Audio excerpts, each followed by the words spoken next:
오늘은 첫 번째 시간이고요. 우리 모두는 죄인이다. 그러나 라는 제목으로 하나님의 말씀을 전하도록 하겠습니다.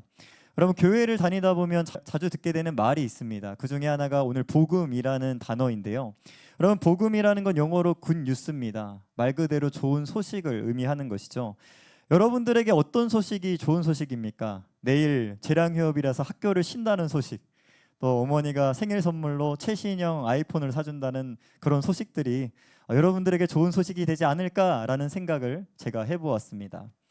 그런데 성경이 말하는 복음, 좋은 소식은요, 세상에서 말하는 소식과는 전혀 다른 소식이라는 것을 우리가 발견하게 되는 것입니다.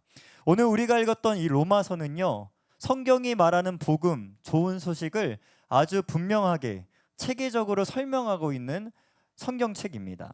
그래서 우리가 복음서를 읽다 보면 성경이 말하는 복음이 무엇인지를 명확하게 알 수 있게 되는 것입니다. 우리 로마서 1장 16절 복음을 이렇게 정의하고 있는데요. 우리 로마서 1장 16절을 같이 읽겠습니다. 시작. 내가 복음을 부끄러워하지 아니하노니 이 복음은 모든 믿는 자에게 구원을 주시는 하나님의 능력이 됨이라. 먼저는 유대인에게요 그리고 헬라인에게로다. 아멘.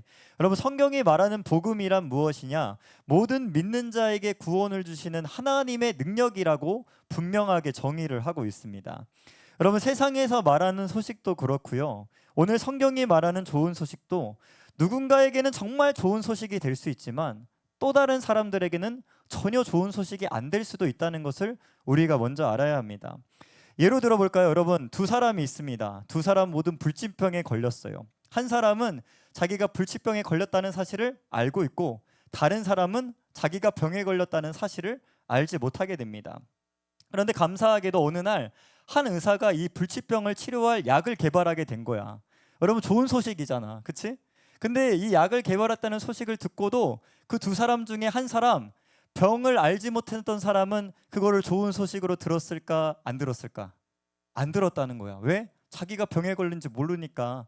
병이 치료할 수 있는 약이 개발했더라도 자기는 좋은 소식으로 받아들이지 않았다는 것을 여러분들에게 얘기하고 싶은 것입니다. 여러분, 성경이 말하는 좋은 소식도 마찬가지입니다. 성경이 말하는 좋은 소식도 그것을 믿는 자에게는 정말 하나님의 능력이 되지만 여러분, 본인이 구원받을 필요가 없다고 느끼고 결코 복음이 나에게 필요하지 않다고 느끼는 사람에게는 좋은 소식이 될 수 없다고 성경이 말씀하고 있는 것입니다. 여러분, 그 사람이 복음이 없어도 내 인생 충분히 잘 살고 잘 먹고 있기 때문에 복음이 필요하다고 없다고 느끼는 겁니다. 그러므로 성경이 말하는 좋은 소식, 이 복음이 나에게도 정말 복음이 되고 좋은 소식이 되려면 우리가 가장 먼저 인정해야 될 사실이 있는데 그것은 바로 내가 지금 구원이 필요한 사람이다. 오늘 설교 제목처럼 우리는 모두 죄인이라는 사실을 우리가 인정하고 고백해야 된다고 성경이 말씀하고 있는 것입니다. 여러분들에게 질문하고 싶습니다. 여러분들은 정말 스스로를 구원이 필요한 사람이라고 생각하고 있습니까? 내가 정말 죄인인 것을 여러분들 인정하고 계십니까? 여러분, 성경에서 말하는 구원은요, 보통 죄에서 건진받는 것을 의미합니다. 정말 내가 스스로를 구원이 필요한 사람, 죄인이라고 생각한 사람에게는 오늘 이 성경이 말하는 복음이 좋은 소식이 되는 겁니다. 오늘 성경은 우리에게 불편한 진실을 폭로하고 있습니다. 우리 로마서 3장 23절을 다시 한번 읽어볼까요? 23절 말씀. 네, 같이 읽겠습니다. 23절입니다. 처음. 네, 감사합니다. 네, 같이 읽겠습니다. 시작. 모든 사람이 죄를 범하였음에 하나님의 영광에 이르지 못하더니. 여기까지 읽겠습니다. 성경은 말합니다. 너도 죄인이고 나도 죄인이고 모든 사람이 다 죄인이다. 저는 여러분들을 포함한 모든 세상 사람들이 죄인이라는 사실을 인정할 수 있기를 주님의 이름으로 축복합니다. 저는 청소년기 때부터 세상에 대한 불만, 또 어떤 불신 같은 것들이 가득했습니다. 청소년인 제가 봐도 세상이 너무 암울한 거예요. 잘못되어도 너무 잘못되어 있는 거예요. 최근에 제가 넷플릭스에서 참교육이라는 드라마를 봤거든요. 저는 그것만 봐도 세상이 정말 망가져 있다라는 사실을 더 인정할 수밖에 없었습니다. 여러분, 우리가 사는 세상은 어떤 곳입니까? 제약이 판을 치고 각종 겉모술수가 판을 치는 그런 세상입니다. 우리가 세상에서 어떤 사람의 선행이나 미담을 들으면 감동을 받는 이유가 뭡니까? 세상은 전혀 그런 곳이 아닌데 그런 좋은 소식이 들리니까, 그런 미담이 들리니까 감동을 받는 것입니다. 제가 유튜브 사역을 하고 있잖아요. 종종 유튜브에 댓글이 달립니다. 그 중에서도 세상에 대해서 굉장히 불신을 갖고 있는 분들이 있어. 그러면 내 댓글에 막 이상한 글들이 난무하기 시작합니다. 뭐 하나님이 회개를 해야 된다는 등 다양한 얘기들이 적히는데요. 제가 그분과 친절하게 댓글을 주고받았어요. 세상에 대한 불만을 가진 분, 하나님에 대한 불신을 가진 분과 댓글을 주고받았는데, 근데 제가 그 댓글을 주고받으면서 제 안에 들었던 생각은 무엇이냐면, 그분의 주장이 크게 틀리지 않았다는 생각이 저에게도 있었던 겁니다. 뭡니까? 세상은 문제가 있다, 죄악이 가득하다는 것을 인정할 수밖에 없는 겁니다. 여러분, 세상이 불공정하고 악하다는 거 교회 안 다녀도 여러분 조금만 세상을 살아보면 알게 되는 것입니다. 그러나 세상이 왜 이렇게 악해졌는지, 불공정한지는 세상이 답을 해주지 못해. 근데 성경은 분명하게 답을 해줘. 뭡니까? 인간의 죄 때문에 세상이 이렇게 됐다고 성경은 말씀하고 있는 겁니다. 제가 군대에서 성경 일독을 하다가요, 세상과 나를 바라보는 눈이 열리게 되었습니다. 아, 그렇구나. 성경을 보니까 인간의 죄 때문에 세상이 이렇게 엉망진창이 되었구나. 또 내 인생이 이렇게 힘들었던 이유는 나의 죄 때문이었구나 라는 것을 제가 알게 되었습니다. 여러분, 성경을 읽다가 여러분 그런 경험 해본 적 있어요? 막 속이 불쾌해지고 좀 마음이 불편해지는 경험들이 있으십니까? 여러분, 성경은 우리를 위로하기도 하지만 때로는 우리의 죄를 드러내고 우리가 얼마나 악한지를 보여주기 때문에 성경을 읽다 보면 마음이 불편해지게 되는 것입니다. 그래서 여러분, 사도 바울은 뭐라고 얘기하냐면 성경에는 죄를 깨닫게 하는 기능이 있다고 말씀하고 있는 거예요. 우리가 성경을 읽다 보면 우리의 마음이 찔리고 우리의 죄가 드러난다고 말씀하고 있는 것입니다. 여러분, 저도 구약 성경을 쭉 읽다 보면서 어떤 생각을 하게 됐냐면, 야, 난 진짜 심판받아 마땅한 죄인이구나 라는 것을 제가 성경을 읽다가 깨닫게 된 것입니다. 여러분, 이것이 바로 하나님이 우리에게 말씀을 주신 이유 중에 하나라는 생각이 들었어요. 내가 죄인인 것을 깨닫게 하기 위해서 오늘 하나님이 저와 여러분들에게 큐티를 시키시고 내 설교를 듣게 하시고 말씀을 보게 하신다는 생각이 들은 것입니다. 저는 오늘 여러분들에게 도전합니다. 오늘 이 예배의 자리에서 내가 죄인이라는 사실을 여러분 반드시 깨닫고 돌아가는 은혜가 있기를 소망합니다.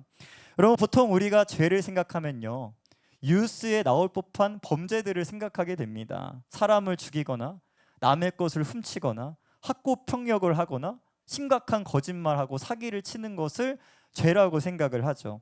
그러나 여러분, 성경이 말하는 죄는 단순히 뉴스에 나오는 몇 가지의 범죄만 이야기하는 것이 아닙니다.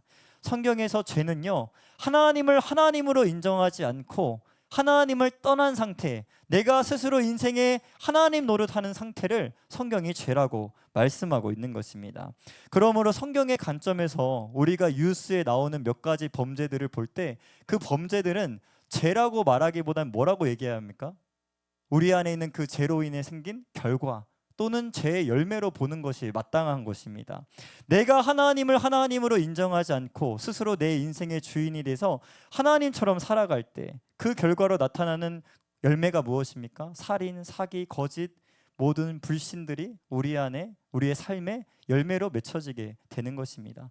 여러분, 마치 사과나무에 사과가 나는 것처럼 포도나무에 포도가 나는 것처럼 죄인에게는 뭐가 납니까? 죄의 열매가 난다고 성경이 말씀하고 있는 것입니다. 그러므로 여러분, 성경은요, 단순히 너네가 죄졌어 이걸로 끝나는 게 아니야. 내가 스스로 하나님 것처럼 살아가고 있다, 네가 하나님을 떠나 있다라는 아주 본질적인 문제에 대해서 성경이 지적하고 있다는 사실입니다. 여러분, 성경은 구약 성경과 신약 성경으로 나눌 수 있는데, 신약 성경에 보면 죄를 하마르티아라고 얘기를 합니다. 이 하마르티아가 무슨 뜻이냐면 관역에서 빗나간다, 이런 뜻을 갖고 있어요. 하나님이 우리를 창조하실 때 목적 없이 창조하신 것이 아닙니다. 하나님을 사랑하고 이웃을 사랑하고 하나님을 예배하고 하나님이 만드신 피조세계, 꽃들도 구름도 바람도 다 관리하라고 우리를 창조하셨습니다. 그런데 여러분, 사람이 하나님이 주신 자유의지를 가지고 하나님의 창조 목적대로 살지를 않은 것입니다. 하나님의 창조 목적에서 빗나가 버린 거예요. 이것이 바로 성경이 말하는 뭐다? 죄라고 하고 있는 거예요. 우리도 마찬가지입니다. 겉으로는 여러분 얼굴 보면 다 착하게 생겼어요. 다 착하게 살 것 같아요. 그래도 교회를 다니잖아. 그런데 우리가 성경의 근거에서 기준을 갖다 댈 때 우리는 다 어떤 존재입니까? 관역에서 빗나간 존재들, 하나님의 창조 목적에서 빗나간 존재일 수 있다고 성경이 우리에게 말씀하고 있는 것입니다. 여러분, 화살이 관역을 향해 날아가잖아요. 날아갈 때 여러분 1cm만 빗나가도 빗나간 것이고 1m가 빗나가도 빗나간 겁니다. 마찬가지로 어떤 사람은요, 인생을 살면서 심각한 범죄를 저지를 수 있어요. 또 우리는 그들보다는 좀 낫겠죠. 그래도 착하게 살고 남들에게 피해 안 주려고 살잖아요. 그런데 성경이 볼 때는 1cm를 빗나가든 1m를 빗나가든 다 뭡니까? 하나님의 창조 목적에서 빗나간 죄인이라고 말씀하고 있는 것입니다. 여러분, 로마서 3장 10절 말씀을 같이 한번 읽어볼까요? 로마서 3장 10절 말씀, 짧은 말씀인데 같이 읽겠습니다. 시작. 의인은 없나니 하나도 없으며. 아멘. 이게 성경의 결론이에요. 의인이 없어요. 다 죄인이라고 성경이 말씀하고 있는 것입니다. 그래서 여러분, 로마서 3장 23절 아까도 읽었지만 모든 사람이 죄를 범하였음에 하나님의 영광에 이르지 못했다라고 말씀합니다. 여기서 중요한 표현은 하나님의 영광에 이르지 못했다라는 표현인데요.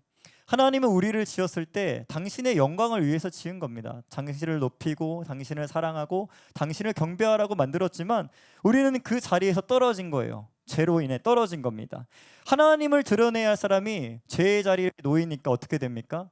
자기 자랑만 가득하고 세상을 더 사랑하고 하나님을 예배하기보다는 자기의 욕망이나 감정을 예배하는 사람들로 변질되었다는 것을 우리가 보게 되는 겁니다.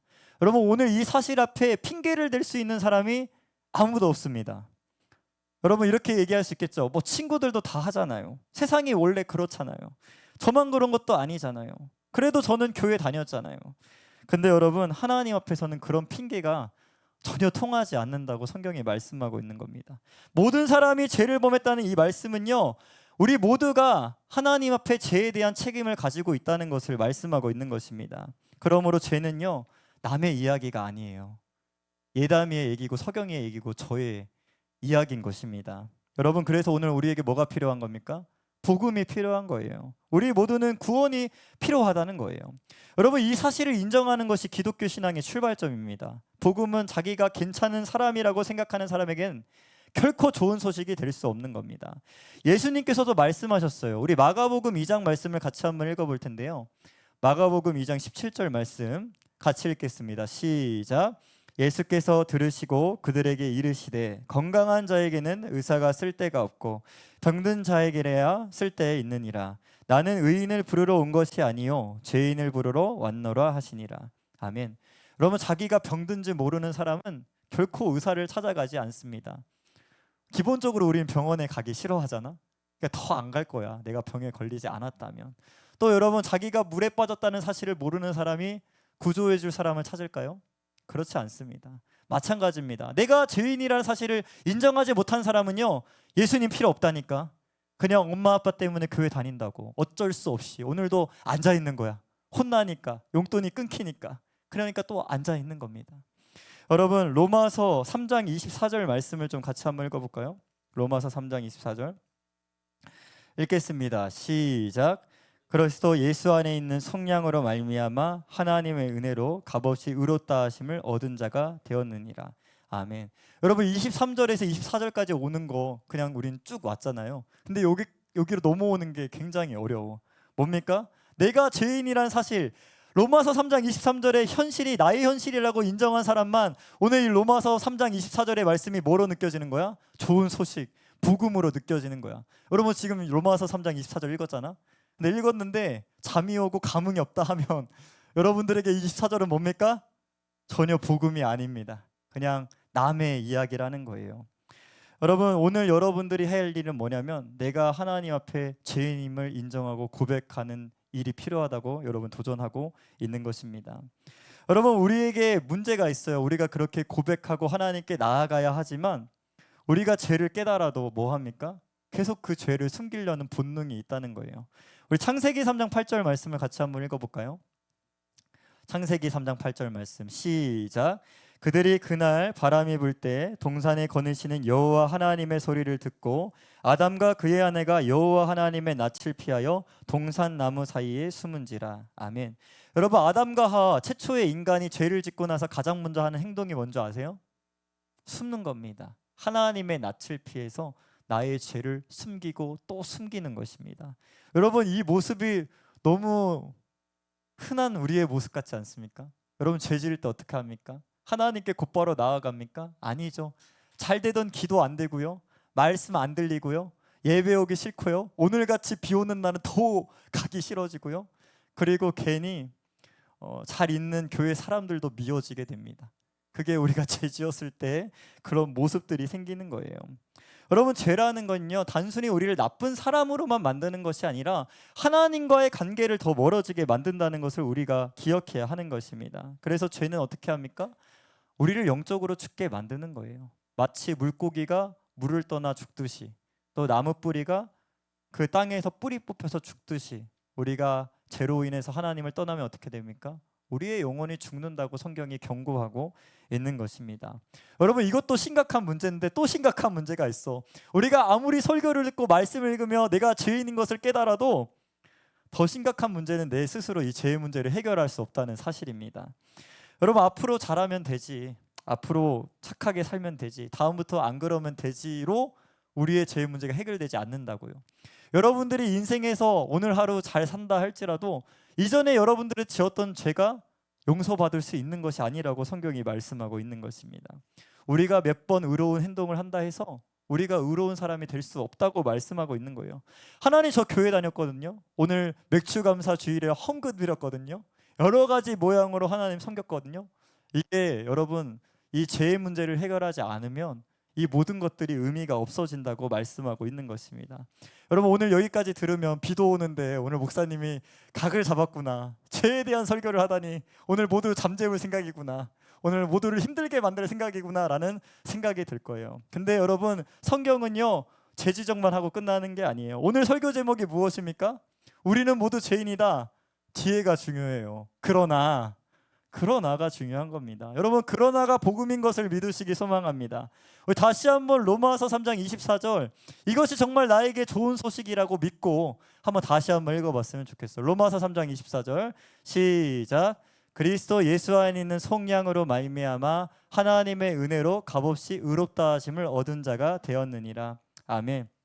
아까 23절이 우리의 죄된 현실을 얘기한다면 오늘 24절은 그러나입니다. 그러나 하나님께서 이 죄인을 포기하지 않으셨다. 자기의 아들 예수 그리스도를 통해서 우리를 구원하셨다. 이것이 성경에 말하는 좋은 소식 복음이라는 것을 믿으시기를 소망합니다. 여러분, 24절에 여러분들에게 어렵게 다가오는 단어가 있죠. 속량이라는 단어입니다. 여러분, 속량이란 뭐냐면 값을 치르고 건져내다 라는 의미가 있어요. 값을 치르고 건져내다 라는 의미가 있습니다. 여러분, 죄에 묶여있던 우리를 건지시기 위해서 하나님이 쓰신 방법은 뭐냐면 하나님의 아들 예수 그리스도를 통해서 값을 치르고 우리를 죄에서 건져냈다고 말씀하고 있는 것입니다. 여러분, 그 값이 뭡니까? 예수님의 피, 예수님의 십자가라고 성경이 말씀하고 있는 것입니다. 이것이 하나님이 우리의 죄에 대한 대가, 값을 정해놓으신 거예요. 십자가, 피라고 정해놓으신 겁니다. 우리로서는 도저히 치를 수 없는 이 죄값을 예수님을 통해서 치르심으로 우리는 오늘 그 예수님을 믿으면 죄 용서받고 구원받는 길을 보게 된 것입니다. 또 오늘 본문에 보면 하나님의 은혜로 값없이 의롭다 하심을 얻었다라고 말씀하고 있어요. 여러분, 우리가 하나님의 은혜를 진짜 값없이 얻었잖아요. 예수님이 다 해놓으셨대. 그거 믿으면 된대. 너무 쉽잖아요. 그러다 보니까 우리가 이 은혜를 싸구려처럼 가치 없게 여길 때가 있습니다. 근데 여러분, 우리의 입장에서 이 본문을 바라보지 않고 하나님의 입장에서 24절을 바라보자고. 여러분, 하나님의 입장에서는 이게 값싼 복음입니까? 아니에요. 값비싼 대가를 지불하고 우리에게 선물하신 좋은 소식이라는 거예요. 자기 아들을 냈다는 거는요, 영화가 오늘 영상 광고에 주인공이 되어 있더라고. 말도 하나도 못해서 담임 목사님이 더빙을 했어. 말을 못해가지고. 영화의 그 생명은 저의 생명과 마찬가지입니다. 여러분, 나중에 자식을 낳으면 다 그렇게 돼요. 지민이가 말썽꾸러기지만 우리 배나영 부장님에겐 생명이라고. 자기 생명보다 어떻게 하면 더 귀한 거야. 그런 값비싼 대가를 지불하고 뭐 한 겁니까? 우리를 죄에서 건지시기로 작정했다. 이게 여러분, 하나님이 우리에게 선물하신 좋은 소식이라는 것을 믿으시기를 소망합니다. 여러분, 성경은요, 우리에게 계속 이 복음을 정말 복음으로 받아들이라고 도전하고 있는 거예요. 그럴 때 어떻게 되냐면 로마서 1장 16절의 말씀이 내 말씀이 된다니까. 복음은 모든 믿는 자에게 구원을 주시는 하나님의 능력이다. 여러분, 밥 먹을 때 암송하는 그 구절이 아니라 이게 정말 나에게 능력이 된다는 거예요.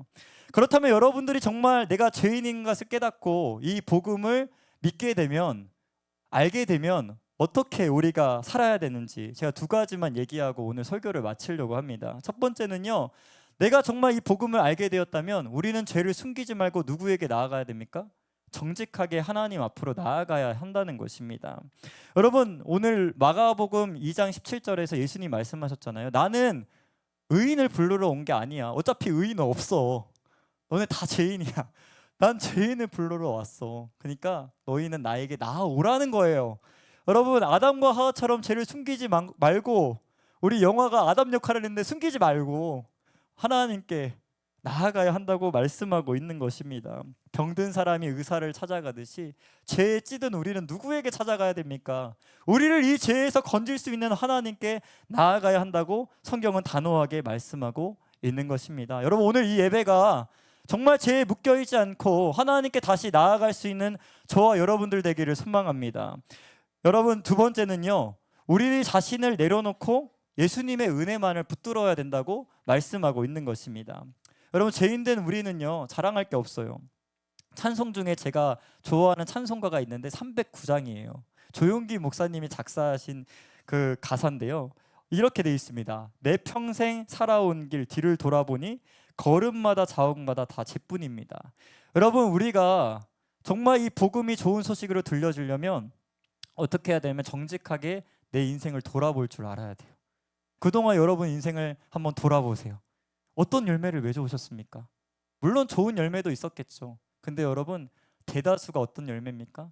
나의 거짓, 나의 불신, 나의 미움, 나의 시기로 인한 악한 열매들이 가득했다고 우리는 인정할 수밖에 없는 거예요.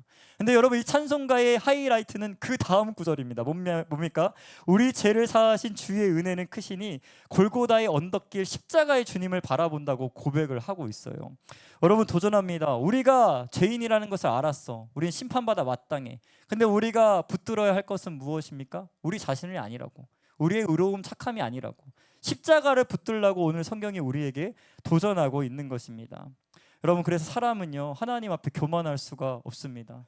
이 구원 다 하나님이 이루신 거군요. 그냥 우리는 손을 뻗고 붙잡는 거, 요거 하나 할 수 있는 겁니다. 여러분, 도전합니다. 오늘 이 자리가 하나님께 손을 뻗는 시간이 되길 원합니다. 설교를 정리합니다. 오늘 말씀은 우리에게 불편한 진실을 먼저 폭로했습니다. 우리 모두는 뭡니까? 여러분 입술로 고백합시다. 여러분 뭡니까? 죄인입니다. 성경이 말하는 죄는 단순히 뉴스에 나올 법한 몇 가지 범죄만 얘기하는 게 아니라고요. 내가 스스로 하나님같이 살았던 과거의 모든 죄를 이야기하는 겁니다. 나의 그 상태를 이야기하는 겁니다. 우리는 하나님의 창조 목적에 벗어나 끊임없이 걸음마다 자옥마다 죄만 짓고 살아왔습니다. 여러분, 그런 사람 매트릭스에 보면요, 사람 인류를 초기화 시켜버려요. 내가 하나님이었으면 초기화 대상이었어, 저와 여러분들은. 근데 우리 하나님은 너무 선하시고 긍휼이 많으시고 오래 참으셔서 초기화 버튼을 누르지 않고 어떤 버튼을 누른 거야? 내 아들을 내어주는 십자가 버튼을 눌렀다고 성경이 우리에게 말씀하고 있는 것입니다. 여러분, 오늘 우리가 그 복음을 알았다면 어떻게 해야 됩니까? 여러분, 나의 죄를 숨기는 것이 아니라 오늘 이 자리에서 여러분들이 여러분의 죄를 고백해야 합니다. 반드시 인정하고 하나님께 나아가야 됩니다. 그리고 나의 의가 아니라, 내가 아니라 예수님을 붙잡을 때, 구원자이신 예수님의 손을 붙잡을 때 그 죄의 물에서 우리가 건짐을 받고 진짜 하나님의 자녀답게 살아가는 은혜가 저와 여러분들에게 임할 줄 믿습니다. 오늘 그런 은혜가 저와 여러분들에게 정말 임하기를 축복합니다. 그냥 돌아가면 안 돼요. 오늘 반드시 내가 죄인인 거 인정하고 복음을 정말 복음으로 믿고 돌아가야 돼. 그런 은혜가 있길 소망합니다. 이제 우리 그 사랑 함께 찬양할까요? 다 같이 일어납시다. 결단합시다. 하나님, 내가 하나님 앞에 죄인입니다. 내 지나온 세월 보니까 다 죄의 걸음들이었습니다. 이런 나를 포기하지 않고 오늘도 십자가의 그 사랑으로 건지신 그 하나님의 사랑을 생각하시면서 우리 그 사랑 함께 찬양하도록 하겠습니다.